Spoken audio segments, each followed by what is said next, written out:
ዛሬ መጋቢት 29 ቀን ዕለት ፍሪት ባላለች የተመረጠች ቀን ዕለተ መድኃኒት የተደረገባት የቪዲዮ ባሁን ወቅት እንግዲህ ዓለማችን እያነጋገረ ይገኛል። በአሜሪካን ሀገር በአንድ ካምፓስ ውስጥ የተደረገ እንግዲህ ሃይማኖታዊ ውይይት ነው። ይህም ውይይት ብዙዎቻችን ትምህርት ልንወስድበት የሚገባ እጅግ በጣም ማቹር የሆነ ውይይት ነው። ስለዚህ ትንሽ ልንገራችሁ።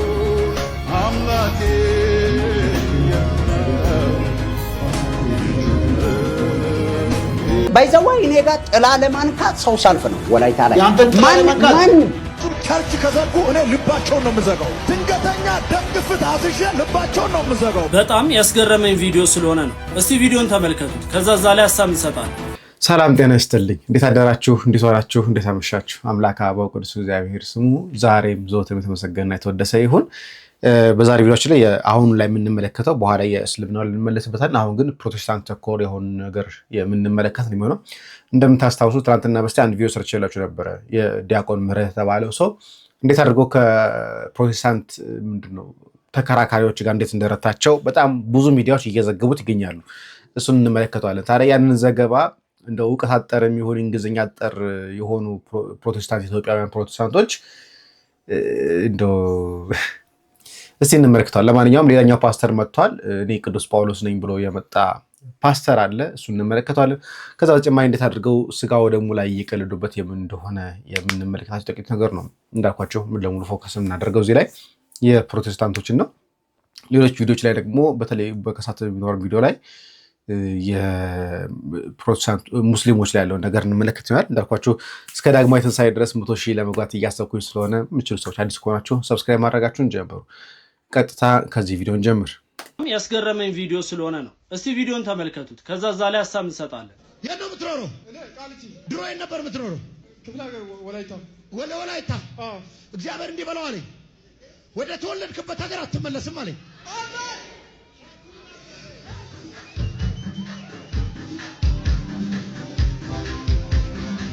ይህ ቪዲዮ ለሁሉም እንዲደርስ ኮፒ ሊንክ፣ ሪፖስት፣ ሼር እያደረጋችሁ ለሁሉም ሰው አዳርሱልኝ። እዚህ ቪዲዮ ላይ በጣም ነው ግራ ይገባኝ። ምክንያቱም ይሄ ፓስተር ወይም ደግሞ ነብይ የተባለው ሰው ይሄን ወንድም እንግዲህ ጠይቋል። ከየት ነው የመጣው ይለዋል። ከወላይታ ይለዋል። አሁን ያለው የት ነው? አዲስ አበባ።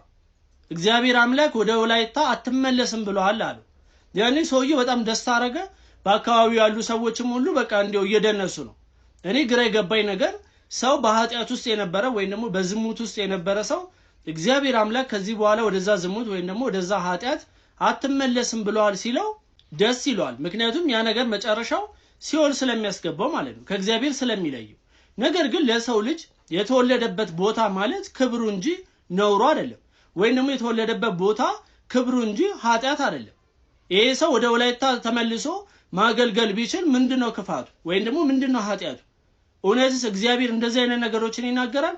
መልሶ አይናገርም። እንደነዚህ አይነት ሰዎችና እንደነዚህ አይነት ቪዲዮዎችን ሳይ የእግዚአብሔርን ትዕግስት በጣም ያስገርመኛል፣ በጣም ያስደንቀኛል። ምክንያቱም እግዚአብሔር አምላክ ያላላቸውን አለኝ እያሉ በድፍረት ይናገራሉ። ሰው የተወለደበት ቦታ እንዴት እንደዚህ እንደ ኃጢአት ይቆጠራል? እባካችሁ በዚህ አዳራሽ ውስጥ ያላችሁ ሰዎች ቢያንስ እንኳን መጽሐፍ ቅዱስን ከፍታችሁ ለማንበብ ሞክሩ። እግዚአብሔር አምላክ የሚጠላው ወይም ደግሞ እናንተ እንዳትመለሱ የሚፈልገው ወደ ዓለም አኳኋንና ወደ ኃጢአት እንጂ ወደ ተወለዳችሁበት ቦታን እግዚአብሔር እንዳትመለሱ የሚነግራችሁ ራይ ወይም ደግሞ ትንቢት የለም። በጣም የሚያሳዝነው ነገር እሱ ነው። ጌታችን ወደ ገሊላ ወደ ናዝሬት ሲመለስ ማንም ሰው ቢዘበትበት ወይም ቢበት ጉዳይ አይደለም። የናዝሬት ልጅ ነው ተብሎ ሲወቀስም ምንም አላለው። ግን አንዳንዶች ግን በጣም የሚያሳዝኑት ነገር ትውልድ ቦታቸውን ጭምር በቃ ዝም ብሎ አሜን እንዲባል ካልሆነ በስተቀር ሚኒንግ ራሱ ትርጉም ራሱ የለውም። አብርሃም ወደ ኃጢአት እንዳይመለስ ተነግሮታል። በቃ አለቀ። ወደ ተወለደበት ሀገር ወደዛች ምድር ወደ አህዛብ ሀገር እንዳይመለስ ተነግሮታል። ወላይታ ግን እንደዛ አይደለችም። ለምን አሜን እንደሚባል ግን አላውቅም። እስቲ ቅድም ያልኳችሁ እንደው ራሱን ከጳውሎስ ጋር ነጻጸረውን ሰው አጻያችሁ። ባይዘዋይ እኔ ጋር ጥላ ለማንካት ሰው ሳልፍ ነው ወላይታ ላይ ማን በቃ ምንም ውሸት የሌለው ማለት ምንም የታወቀ ነው። ጥላዬን ለማንካት የጃኬቴን ጫፍ ለማንካት በጣም በሚገርም በቃ ሳልፍ ነው በሳልፍ ነው እያመጣው መጸለየው ሰው እየነካ ይሄዳል። አንተ እየነካ ይሄዳል እና የሕፃኗ ምስክርነት በጣም የሚገርም ሚራክል ነው የሆነው። እሺ ምንድነው የሆነው? እቺን ልጅ ሞተር ይገጫታል ፊስታ መንገድ ላይ። ሞተር ሲገጭ ተፈናጥረው ጎሮሮ ላይ ገባና ጠጠሩ ዘጋ። ጠጠሩ እዚህ ገባ ዘጋ። ያኔት ሆስፒታል እንግዲህ ያኔት ሳይሆን ክርስቲያን ሆስፒታልና ኦቶና ታውቃለህ ትሰማለና ኦቶና ሆስፒታል አዞሩ ማስታገሻ እንጂ ምንም አልተገኘም። እሺ 6 ሳምንት ነው ድንገት ጎርአው ልጅቷ በግሉኮስ ነው የኖረችው። ከዛ ብራቸውን ጨረሱ። ያለውን ነገር በግ ምናምን ከፍሽቶ ሞተር ገጨ። ሞተር ሲገጭ እየሰማሁትን ነው ያየሁትን አይደለም ቤተሰቦቹ የተናገሩትን። ሞተር ሲገጭ ልጅቷ ወደቀች። ፍሳ መንገድ ጠጠር ነበረ። ጠጠሩ ጎሮሮ ላይ ዘሎ ገባ፣ ዘጋ። አታወራ ህፃኑ አታወራ፣ አትበላም፣ አትጠጣም፣ ምንም ነገር ጎሮሮን ዘግታ። የሚወጣም የሚገባ ያለ በግሉኮስ ነው የምትኖረው ማለት ይሄ ለኔ የተነገረኝ ነው። እና ግሉኮስ ነው አዎ ግሉኮስ እስከ ጥግ ነው። እና ከዛ በቃ እቺ ሴታውን ምን ትሆናለች? መጨረሻ ላይ ገንዘብ አለቀባቸውና ውሃ እኔ ጋር አንዷ መታ የወንድሜ ልጅ ናት አለች። ዘማሪ ነገር ናት፣ ሌላ ቸርች ላይ ቃለ ሕይወት ቤተክርስቲያን ዘማሪ ነገር ናትና መጣችና የወንድሜ ልጅ እንደዚህ ሆና ምናምን። ከዛ እውነቴን ነው ማወራው፣ ጠጠር እንደገባ እነሱ ማለት ነው። ምግብ አትበላም፣ ገንዘብ አልቋል፣ ምንም አልቋል። ከሆስፒታል አውጥቷሉ፣ ገንዘብ አልቆ ሆስፒታል አልነገሯቸውም ጠጠር እንዳለ አልነገረም። እኔ የሰማሁት አልተነገረም ለነሱ። ማስታገሻ ብቻ ነው የተሰጠው። የት ክርስቲያንና ኦቶና ሆስፒታል ማለት። ከዛ ምን ይሆናል? መጨረሻ ላይ ገንዘባቸው ሲያልቅ 6 ሳምንት ቆይቶ ልጅቷን ይዞ ወደ አባቷ ቤት ያመጣሉ። እንግዲህ ብትሞትም ትሙት ነው እንግዲህ እምቢ ተብሏል። ገንዘብ የለም እንዳይቀጥሉ የለም አስቆማቸው ገንዘብ። በዛ ምክንያት ምን ይሆናሉ? እኔ ጋር መጣችና እንደዚህ የወንድሜ ልጅ ታማለች። ዋፕ አርጌ ሰጣው። ልጅቷ ጠጣች። አርጋ ጠጠሩን ተፋኝ። ጠጠሩ ወጣ። በእግዚአብሔር ፊት ምንም ያከተጠር ነው። የድንጋይ ጠጠር ነው። እችን ነው የምታከለው ጠጠሯ። እችን የምታክል ጠጠር ወጣ። የምር እውነት ነው። እያየነ ህዝብ ሁሉ እያየ ጠጠሩን ተፋች። እልቅሻ በልቅሻ ሰው ሁሉ ይንባ። በቃ ሰው እንደሞተ ይሆን የሚገርም ሚራክል ማለት እና እንደዚህ ሆኗል። ይሄ ወላይታ ማንንም የሚያውቀው ነው።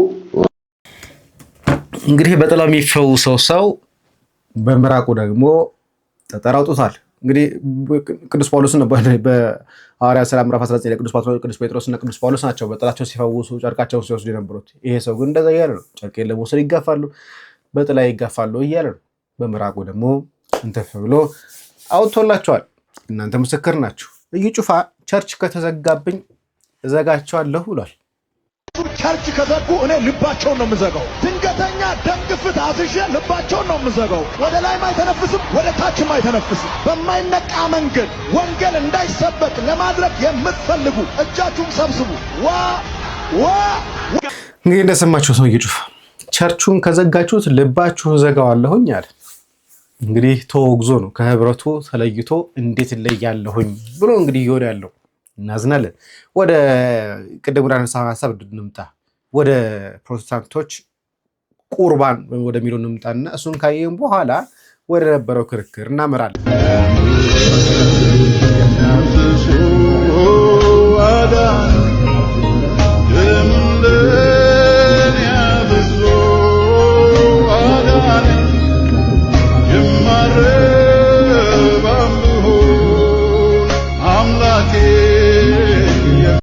እንግዲህ አሁን ይሄ ቁርባን መሆኑ ነው፣ ስጋው ደግሞ ማለት ነው። እሺ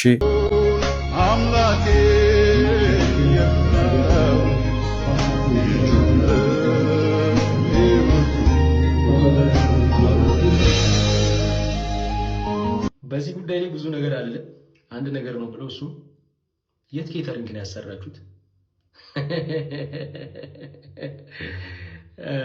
ምን ብላችሁ ጸልያችሁ ወደ ደምና ወደ ስጋ ቀየራችሁት? በጣም እኮ ነው የሚገርመው። አማናዊ አይደለም ወይም እውነተኛ አይደለም የክርስቶስ ስጋና ደም መታሰቢያ እንጂ ቢኖርም ባይኖርም አስፈላጊ አይደለም ብላችሁ የምታምኑ ሰዎች ዛሬ ላይ እንደዚህ እንደ ተራ ነገር የክርስቶስ ስጋና ደም ተራ እንደሆነ ሰዎች እንዲያስቡ እያደረጋችሁ እንደሆነ ወቁ። የእውነት ነው ብላችሁ ማንም ሰው ተራ ነገር እንደሆነ፣ ምክንያቱም የክርስቶስ ስጋና ደም ነው እያለ ነው። ስጋውና ደሙ ነው እያለ ነው። ማንም ተራ የሆነ ሰው ጠፍጥፎ በጥብጦ የሚሰራው አይደለም። ይሄ እውነተኛ ስጋውና ደሙ ስለሆነ መቀለጃ አይደለም። በጣም ያሳዝናል። ያው ግን እኔ የቆጠርኩት የሆነ ጠግባችሁ የሆነ ዲዘርት ነገር እየበላችሁ እንደሆነ ነው የተሰማኝ። ኬተሪንጉን የጠየኳችሁ ለዛ ነው። ኤኒዌይስ ግን በጣም ነው የሚያሳዝነው። ታዲያ ይሄን ስጋውንና ደሙ የሚሉትን ሳያምኑበት መታሰቢያ ነው የሚሉትን ስጋውና ደሙን ክርክር ገጠመ። ይሄ ኤምአይቲ ላይ ያለ ወንድማችን ነው። ዲያቆን ምህረት ይባላል። የቀሲስ መላኩ ልጅ ነው። ትናንትና ወዲያ ነገራችሁ ነበረ። ቻናሉን ገብታችሁ ተመልከቱት። ቻናሉን ዲስክሪፕሽን አስቀምጥላችኋለሁ። ገብታችሁ ተመልከቱት። በጣም የሚገርም ውይይት ነው ያደረገው። ታዲያ ከተወያዩበት መሀል ላይ በዋነኝነት የተወያዩት ስጋው ደሙና ጥምቀት ላይ ነው። ነገር ግን በዋናነት ስጋውና ደሙ የሚለው ነገር ላይ ብቻ አሁን እናተኩር። ይሄን ስጋውና ደሙ ወንድማችን የሚጠይቀው ነገር ከአቦ ትምህርት ምላሽ እየሰጠ ይገኛል። ታዲያ ይሄንን ይዝና ወደ ሌሎች እንመጣለን። But my friends, for you to stand up here and say the earliest Christians all thought exactly that Jesus was saying body, physical body, equates directly to the bread, wine directly to the blood. I think you don't know what you're really saying right now. I can list for you all because of I agree with the church fathers, yes, many of them. St. Augustine, you're exactly right. Augustine came 400 years after. Right. I'm talking about Justin Martyr, Ignatius of Antioch, Clement of Rome, Athanasius, Irenaeus. All of them, none of them line up with what you're saying. And you could go ahead and say, well, those are just people. But I'm asking you, point me from one person, even one person, in that time that said the things you believe in. Because right now what's happening is you're interpreting the scripture based on what you think is the case. Why that's so profoundly dangerous is because in another campus, there could be someone else saying the exact opposite of what you're saying based on their own understanding. Rather, we should appeal to the context in any text, including scripture, but any other text. So who's the ultimate authority for you? For me, the ultimate authority is the body of Christ, the church. እንግዲህ ወንድማችን እያለው አንተ የምታምነውን አሁን አንተ ፕሮቴስታንቱ የምታምነውን እምነት በቀድሞ ዘመን አልነበረም።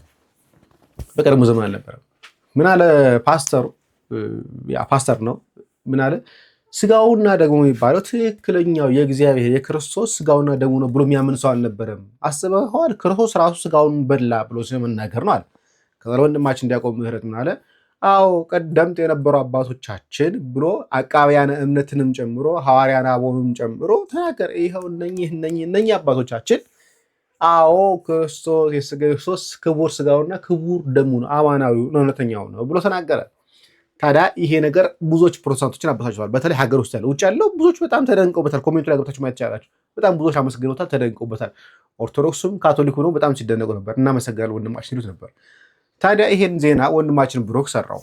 ይሄን እናሰማችሁ። የቪዲዮ በአሁኑ ወቅት እንግዲህ ዓለማችን እያነጋገረ ይገኛል። በአሜሪካን ሀገር በአንድ ካምፓስ ውስጥ የተደረገ እንግዲህ ሃይማኖታዊ ውይይት ነው። ይህም ውይይት ብዙዎቻችን ትምህርት ልንወስድበት የሚገባ እጅግ በጣም ማቹርድ የሆነ ውይይት ነው። ስለዚህ ትንሽ ልንገራችሁ። እነዚህ ከኋላ የምትመለከቷቸው እንግዲህ ሁለት አባትና ልጆች ናቸው፣ ፓስተሮች ናቸው። በተለያዩ የአሜሪካን ሀገር ውስጥ በሚገኙ ካምፓሶች እየዞሩ እንግዲህ ወጣቶችን ወደ እነሱ ሃይማኖት እንዲመጡ በአካል በካምፓስ ውስጥ በመገኘት ቀጥታ ተማሪዎቹ ለእነሱ ጥያቄዎች እንዲያቀርቡላቸውና እነዛንም ጥያቄዎች ወጣቶቹ በሚፈልጉት መንገድ ይመልሱላቸውና ወደ እነሱ ሃይማኖቶች እንዲመጡ ያደርጓቸዋል። እናም በአሜሪካን ውስጥ በሚገኙ ብዙ ካምፓስ ውስጥ ዞረዋል። ብዙም ተቀባይነት አላቸው። ብዙ ሰዎችንም እንግዲህ አግዘዋል፣ ረድተዋል በሚል እንግዲህ ብዙ ተቀባይነት አላቸው። ታዲያ እንዳልኳችሁ ብዙ ካምፓስ ዞረዋል። ነገር ግን አንድ ጥፋት አጠፉ። ማለትም እዚህ ካምፓስ መሄዳቸው እኔ እንደማስበው ከሆነ ጥፋት ነው። ምክንያቱም ደግሞ ልንገራችሁ። ከጀርባ የምትመለከቱት ይህ ወጣት ማለትም ለ11 ደቂቃ ሳይንቀሳቀስ ብዙ ጥያቄዎችን ወደ እነሱ ሲያጎርፍ የነበረና እነሱም ሲጠይቁት በትክክል ሲመልሳቸው የነበረው ወጣት የኢትዮጵያ ወጣት ሲሆን የኦርቶዶክስ ሃይማኖት ተከታይ ነው። ዲያቆን ምህረት ይባላል። እንዳገኘሁት ኢንፎርሜሽን ከሆነ በዚህ ዩኒቨርሲቲ ተማሪ ነው።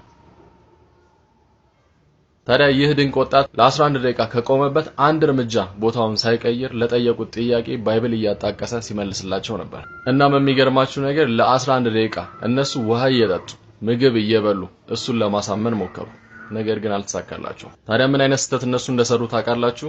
በዚህ ዘመናዊ ትምህርት በሚሰጥበት ዘመናዊ ዕውቀት በሚቀዘፍበት ቦታ ላይ እንደዚህ አይነት ለሃይማኖቱ ሙሉ ዕውቀት ያለው መጽሐፍ ቅዱስን ጠንቅቆ የሚያውቅ በአክብሮት መናገር የሚችል አሁንን ባህሉንና እሴቱን የሚጠብቅ ሰው ይገኛል ብለው ያለማሰባቸው ነው ዋጋ ያስከፈላቸው። ታዲያ ብዙ ቃላት በተመላለሱበት ይህ ውይይት አባትየው ይረዝማል በሚል ሐሳብ እንግዲህ በመሃል በመግባት ውይይቱን ሊያቋርጡት ችለዋል ማለት ነው። ሙሉ ውይይቱን መመልከት ከፈለጋችሁ እዚህ ከታች ታግ አረግላችኋለሁ። ያው በእንግሊዘኛ ነው ሜንሽን አረግላችኋለሁ። ያለበለዚያ ደግሞ ቴሌግራም ቻናሌ ላይ ሙሉ 11 ደቂቃውን ዳውንሎድ አድርጌ ፖስት ማድረግላችሁ ይሆናል ማለት ነው። ታዲያ ሁላችንም ያኮራን ኢትዮጵያዊ ዲያቆን ምህረት ማለት ይህ ነው ከጀርባ የምትመለከቱት ማለት ነው። ሃይማኖትን ጠንቅቆ የሚያውቅ ለዓለም ህዝብ ደግሞ ትምህርት የሰጠ ጀግና ወጣት ኢትዮጵያዊ ኦርቶዶክሳዊ ወንድማችን ነው ዲያቆን ምህረት። በተጨማሪም ሃይማኖታዊ ውይይቶች ስናደርግ ምን አይነት ዲሲፕሊን ሊኖረን ይገባል የሚለውን እንግዲህ ከዚህ ቪዲዮ ትምህርት መውሰድ እንችላለን። እጅግ በጣም ዲሲፕሊን የሆነ ውይይት ነበር የነበረው ማለት ነው። በዛ ላይ ዕውቀት ባላቸው ሰዎች መሃል ነበር ሲደረግ የነበረው። ስለዚህ ብዙ ሰዎች ትምህርት ያገኙበታል ማለት ነው። መልካም ቀን ይላችሁ። ብሩክ ነኝ። አመሰግናለሁ። እንግዲህ ክሊፍ እና ስቱዌርት የሚባሉት ሁለቱ አባትና ልጅ የሆኑ ሰዎች እየተንቀሳቀሱ ነው ብዙ ጊዜ ዲቤት የሚያደርጉት። በጣም እንደዚህ ቆሞ አንድ ቦታ ላይ ቆሞ ይንቀሳቀሱ። ከዛ አንጻር ነው በጣም ቆሞ የነበረው። ሌሎቹ ይንቀሳቀሳሉ፣ ይወራጫሉ፣ ምን ይላሉ። ይሄ ነገር ስላልነበረ ነው እንደዛ ያለው። እኔ በርኒንግ ቡሽ ነው የሚለው ናሽ ላይ ዩቲዩብ ላይ ገብቼ ላሳያችሁ። ቆይ እሱ ነው የሚሻለው። ያልተሰራበት ቪዲዮ የለም በዚህ ቪዲዮ ጉዳይ ላይ ብዙ ሚዲያዎች የተቀባበሉት ብዙ ሚዲያዎች። እኔ ግን የራሱን የወንድማችንን ቪዲዮ ላሳያችሁ እና እዛ ላይ የተሰጡ ኮሜንቶችን ካሳያችሁ በኋላ ኢትዮጵያውያን ምን እያሉ ነው የሚለውን ነገር ደግሞ በጣም የሚያስቅ ነገር ላሳያችሁ። ቻናሉ ይሄ ነው፣ በርኒንግ ቡሽ ይባላል። አሁን ነው 3000 ሰብስክራይበር ያገኘው። ቪዲዮ ኦልሬዲ 56000 ተመልካች አግኝቷል። ሌሎች ቻናል ላይ ግን በጣም ብዙ ቪውን ያገኙት ይሁን ነው እዚህ ጋር 97000 አግኝቷል። በጣም ብዙ ቻናሎች ተቀባብለውት በጣም ብዙ ሄዷል። በጣም ብዙ ማለት ነው። ታዲያ እዛ ላይ የሚሰጡ ኮሜንት ተመልከቷቸው።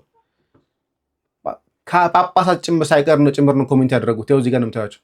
ፋዘር ላዛሬስ የሚባሉ በጣም ትልቅ አባታቸው የግብፅ አባታቸው እነኚህ ሁሉ ውሸታቸውን ጭምር የዋሹትን ጨምሮ እንዳለ እያጋለጡ እናመሰግናለን።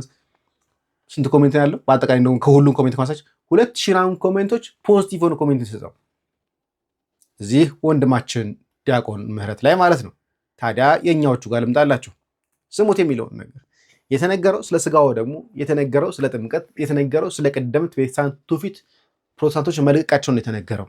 እስቲ ወንድማችን እንስማው። ወጣት ማለትም ለ11 ደቂቃ ሳይንቀሳቀስ ብዙ ጥያቄዎችን ወደ እነሱ ሲያጎርፍ የነበረና እነሱም ሲጠይቁት በትክክል ሲመልሳቸው የነበረው ወጣት ኢትዮጵያዊ ወጣት ሲሆን የኦርቶዶክስ ሃይማኖት ተከታይ ነው። ዲያቆን ምህረት ጉዳዩ አሁን እንዳወራኸው አይደለም። አስፈተ የመናገር ግን ትልቅ ችሎታ እንዳለ ተረድቻለሁ። ይህን ቪዲዮ ኮፒ ሊንክ፣ ሼር፣ ሪፖስት ዱት እያደረጋችሁ ለዚህ ልጅ አድርሱልኝ። በመጀመሪያ የተሳሳትከው ነገር ይሄ ልጅ ወይም ኦርቶዶክስ መጽሐፍ ቅዱስ ላይ ይሄና ላይ መቆየት አቅም ቢኖራቸው ኖሮ ኢየሱስ ክርስቶስ አማላጅ አዳኝና ጌታ እንደሆነ ተረዱ ነበር። እነሱ የተነሳው ጥያቄ የተወያዩበት ጥያቄና መልስ የነበረው ጥያቄ ስለ ስጋው ደግሞ ስለ ሚስጥራት ስለ ከቤተክርስቲያን ትውፊት መውጣታቸው ነገር አጠቃላይ 11 ደቂቃ በካያችሁት ወንድማችን ምን አለ? መጽሐፍ ቅዱስ ላይ ብትቆዩ እኮ ኢየሱስ አማላጅነት ታውቁ ነበር። አንድ አምጣ አንድ ከሐዋርያነ አበው መካከል ላይ ከሐዋርያት የተነሱ በኋላ የተነሱ ሰዎች ላይ መካከል አንድ እስቲ ክርስቶስ አማላጅ ነው ሲያማልድ ነበር ብሎ ተናገራምታ አንድ አታመጣ። ሲያስረዱት የነበረው ስለ ኢየሱስ ሆኖ እሱ በክርክር ኢየሱስ እንዳልሆነ ያስረዳቸው። አሁን ልታወራ የፈለግከው ራሱ ሂንት ይጋጭባል። ባይዘው እነሱ እያወሩ የሃይማኖት ሲያስቀይሩ ነበር እያልክ በጣም አውርተ ነበር። ስለ ሃይማኖት ጉዳይ ሳይሆን ሃይማኖት የሚያስቀይሩት ኢየሱስ የገባቸው ሰዎች ስለ ኢየሱስ የተረዱት ነገር ስለነካቸው ነው ሽፍት ያደረጉት። ይሄ ሰውዬ ኢየሱስ ጌታ ነው ብለው ሲሰብኩት ኢየሱስ አዳኝ ነው ብለው ሲነግሩት ከመጽሐፍ ቅዱስ እያጣቀሰ የነገራቸው ኢየሱስ አዳኝ እንዳልሆነ ነው፣ ኢየሱስ ፈራጅ እንዳልሆነ ነው፣ ኢየሱስ አማላጅ እንዳልሆነ ነው ወይስ ኢየሱስ እንዳልሆነ ነው የነገራቸው? አየክ፣ በጣም ስታዳምቅ ትክክል የሆነውን እውነት እንኳን ትጥላለህ። ባካችሁ ኮፒ ሊንክ፣ ሼር፣ ሪፖስት ዲዩት እያደረጋችሁ አድርሱልኝ። ኢየሱስን በኢየሱስ ነው ያሳመነው ወይንስ ወንጌልን በወንጌል ነው ያሸነፈው? ጥያቄ። አሁን እንደዚህ አይነቶቹ ናቸው እኮ ኒኮ ፕሮቴስታንትና ሙስሊም ጋር መከራከር በጣም የሚያስጠላኝ ለዚህ ነው። በነገራችን ላይ ሜይን ኢሹ የተነሳው ኢሹ የተከራከሩበትን ኢሹ ጥሎት ልም ብሏል። ዋናው ጉዳይ ፕሮቴስታንቶች ከሐዋርያ ትምህርት ወጥታችኋል፣ ርቃችኋል። የእናንተ ትምህርት አውቶፍ ብሉ እንዲሁ ብን ብሎ ከ500 ዓመት በኋላ የመጣ ትምህርት ነው። 500 ዓመት በፊት የመጣ ትምህርት ነው። ማንም ሰው ትምህርቱን አያውቀውም። ሐዋርያት አያውቁትም፣ ሐዋርያን አበው አያውቁትም ብሎ ያስረዳቸው በደንብ አድርጎ ሙልጭ አድርጎ ታሪክ እየጠቀሰ እንደውም ያልተፈጠረውን እንኳን የካቶሊክን ትምህርት ያልሆነውን እንኳን ካቶሊክ ጉባኤ 3ኛ ጉባኤ ብሎ ጠቅሷል። ካቶሊክ 3ኛ ጉባኤ የላት ካቶሊክ ስትሪም የሚባል ማለት የሌለውን ትምህርት እንኳን ሲጠቅስ ነበር። በጣም ሲያስቅ ነበር። ኮሜንት ላይ ያሳያችሁ እንዴ አንዳንድ ሰው በጣም የሚያስቀኝ መልሰው እነዚህ ጋር ወይን ስቱዋርት የሚባለው የክሊፍ ልጅ ነው። ሰይድ ቫቲካን 1 and 2 and 3 on the orthodox over በቃ ለክርስቲያኖች የካቶሊክን ትምህርት መጥቀስ ከጀመርክ የካቶሊክ ጉባኤ መጥቀስ ከጀመርክ ልጁ ሲጀምር ለማላሰማችሁም ተመልከቱት። ልጁ ሲጀምር ስሙት። ገና ሲጀምር ራሱ እኔ ኦርቶዶክስ ክርስቲያን ብሎ የጀመሩ በቃ ግን እነሱ ጠቅሶ የነበሩት የካቶሊኮቹን ጉባኤ ቫቲካን 3 አለ። ቫቲካን 3 የሚባል የለም በነገራችን ላይ እስከማውቀው ድረስ ያው እንዳለ ካቶሊኮች ራሱ ካቶሊክ ሂር ዌልደን ኦርቶዶክስ ብራዘር ኢን ክራይስት በቃ እነኚህ ግን ተንጫጩ። ምክንያቱም የሚጠብቁት የሚያከብሩት የነበረው የእነሱ ትልቁ ተከራካሪያቸው ውይይቱን አቋርጠው ይወጡት እና ፕሊስ እባካችሁ ወደ እውነት ተመለሱ። ዛሬ መጋቢት 29 ነው። መጋቢት 29 ምን ይላል የሚለውን ነገር መምህራችን ዲያቆን ዮርዳኖስ አበበ በደንብ ተንትነው ይነግሩናል። ይሄ ባለፈው ዓመት ቀረጻ ነው። እንደምትመለከቱ ተስፋ አድርጋለሁ። ቸር ቆዩ። ዛሬ መጋቢት 29 ቀን ዕለት ኅሪት ትባላለች። የተመረጠች ቀን ዕለተ መድኃኒት፣ መድኃኒት የተደረገባት የዳንባት መዳን የተቀበልንባት አምላክ እኛን ለማዳን ሰው የሆነባት ዕለት ናትና ዕለተ መድኃኒት ትባልና በኩረ በዓላት የበዓላት ሁሉ በኩር ትባላለች። በኩረ በዓላት ትባላለች። ሰንበት በኩረ ዕለታት ትባላለች። መጋቢት 29 ደግሞ በኩረ በዓላት ትባላለች። የበዓላት ሁሉ በኩር ናት። ማለትም ከበዓላት የምትቀድም ከበዓላት የምትበልጥ ናት።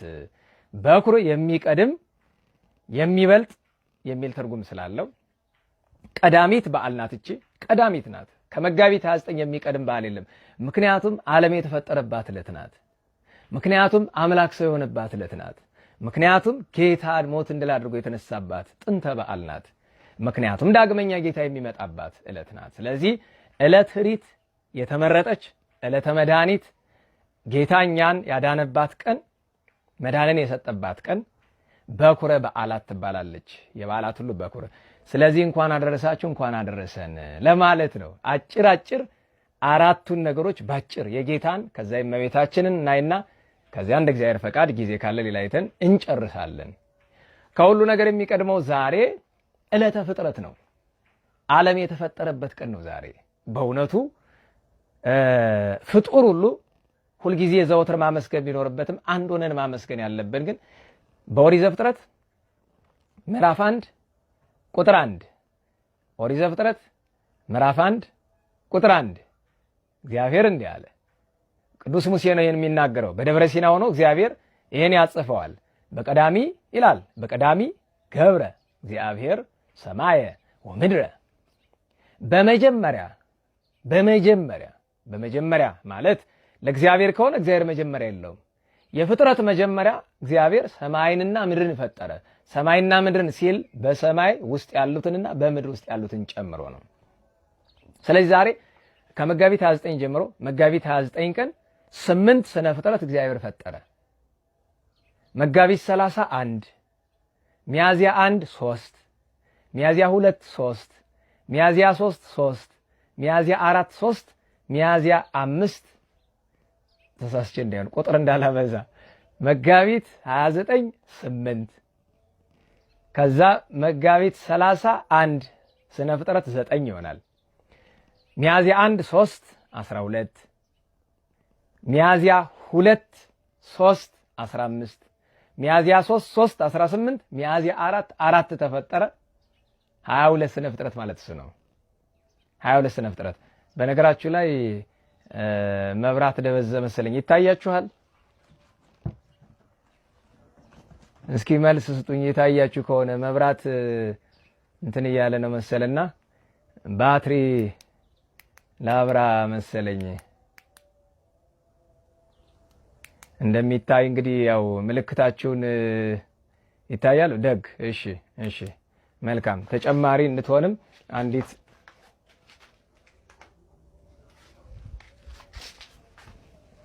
እንግዲህ ያው የሰው ሰራሽ ነገር እንደዚህ ነው እና ደግ ከታየ ደግ። ስለዚህ እግዚአብሔር ዛሬ ስነ ፍጥረትን የጀመረበት ቀን ነው። መጋቢት 29 ጀመረ በዕለተ እሑድ፣ መጋቢት 4 ቀን ጨረሰ በዕለተ ዓርብ። ማለት ሚያዝያ 4 ቀን ጨረሰ በዕለተ ዓርብ። ስለዚህ እግዚአብሔር በዕለተ ሰንበት መጋቢት 29 ቀን ቤተክርስቲያናችን እንደዚህ ነው የምታስተምር። የኢትዮጵያ ኦርቶዶክስ ተዋሕዶ ቤተክርስቲያን መጋቢት 29 ቀን እግዚአብሔር ሰማይና ምድርን ፈጠረ። ከዚያ በኋላ እሑድ፣ ሰኞ፣ ማክሰኞ፣ ረቡዕ፣ ሐሙስ፣ ዓርብ እነዚህ 6ቱ ቀናት ስነ ፍጥረት 22ቱ ስነ ፍጥረት። እንዲያውም መቅደመ ወንጌል ላይ ትርጓሜ ምን ይላል? እግዚአብሔር የፈጠረው ፍጥረት እያንዳንዱ ቢቆጠር ፍጡር ተናግሮ ባልጨረሰው ነበር። ምክንያቱም በሳይንስም ትንሽ ፊደል የቆጠራችሁ ሰዎች ታውቁታላችሁ። አሁን በሳይንስ የአሳ ዝርያን ማወቅ እንኳን ከባድ ነው። የአሳን ዝርያ ስንት እንደሆነ እንኳን እስካሁን ጨርሶ ማወቅ አልተቻለም። የስነ ፍጥረትን ነገር ቆጥሮ መጨረስ አይቻልም። እንኳን ሌላ የሰውን ተፈጥሮ መርምሮ ለምሳሌ የሰው አይምሮ፣ የሰው ጭንቅላት፣ እነዚህ 12 አካላችንን መርምረን መጨረስ አንችልም። እስካሁን ድረስ የሰው ልጅ የገዛ አካሉን እንኳን መርምሮ አልጨረሰም። ስለዚህ ምን ይላል መተርጉማን? እግዚአብሔር የፈጠረው ፍጥረት እያንዳንዱ ቢቆጠር ፍጡር ተናግሮ ባልጨረሰው ነበር። ነገር ግን ሁሉን እየወገኑ ብዙውን አንድ እያሉ ቢቆጥሩት ከእሁድ እስከ ዓርብ የተፈጠረው ፍጥረት 22 ነው። 22 ነው። ይህንንም ባጭር ዛሬ የሥነ ፍጥረት ቀን ነውና ባጭር እንደዚህ ይናገሩታል። ጌታ በዕለተ እሁድ ማለትም ቅዳሜ ለእሁድ በምሽት በሰርክ 12 ሰዓት ላይ ጀምሮ እስከ ሚነጋ እስከ 12 ሰዓት ድረስ ባለው 8 ፍጥረታትን ፈጠረ። እግዚአብሔር በዚህ ዕለት አስቀድሞ 10 ፍጥረት የሁላችን መገኛ መላእክትን ባይጨምርም የሌሎቻችን መገኛ የሆኑትን 4ቱን 10 ፍጥረት እነዚህ 4ቱ 10 ፍጥረት የሚባሉት ነፋስ አለ፣ እሳት አለ፣ ውሃ አለ፣ መሬት አለ። እነዚህን 4ቱን 10 ፍጥረት ፈጠረ። 4 በሉ። 5ኛ ጨለማን ፈጠረ። 6ኛ ሰማያትን ፈጠረ። 7ኛ መላእክትን ፈጠረ። 8ኛ ብርሃንን ፈጠረ። በኦሪት ዘፍጥረት 1:3 ላይ ወይቤ እግዚአብሔር ለይኩን ብርሃን። በነገራችሁ ላይ እግዚአብሔር ብርሃን ይሁን እስካለ ድረስ 7ቱን ስነ ፍጥረት የፈጠረ በአርምሞ ነው፣ በዝምታ። ይህንን ነገር ሲናገረው ደራሲ ምን ይላል? አባ አርከ ስሉስ የልደቱን ነገር ባመሰገነበት አንቀጹ ላይ እንዲህ ይላል።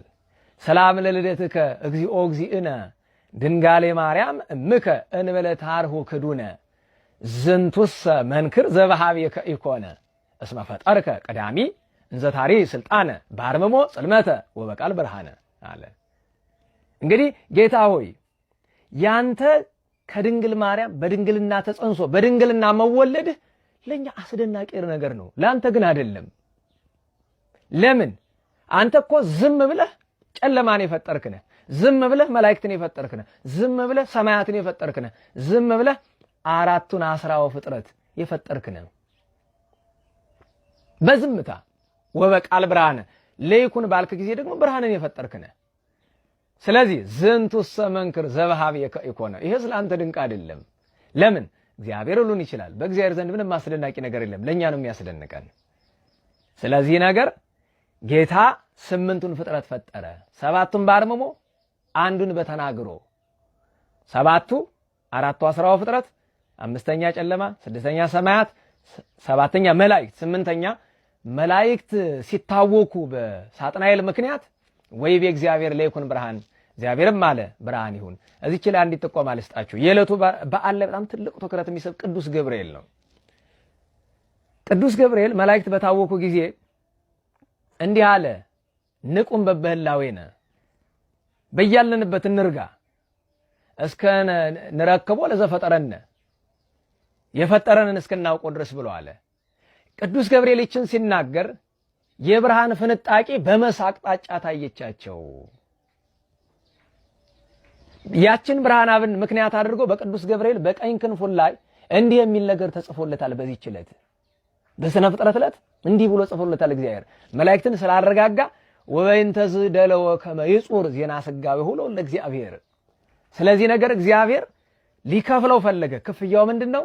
ክንፉ ላይ ሆር አብስራ ለወለተ ጽዮን ሄድና የጽዮንን ልጅ የምስራች ንገራት የሚል ተጽፎ ተገኝቷል ክንፉ ላይ።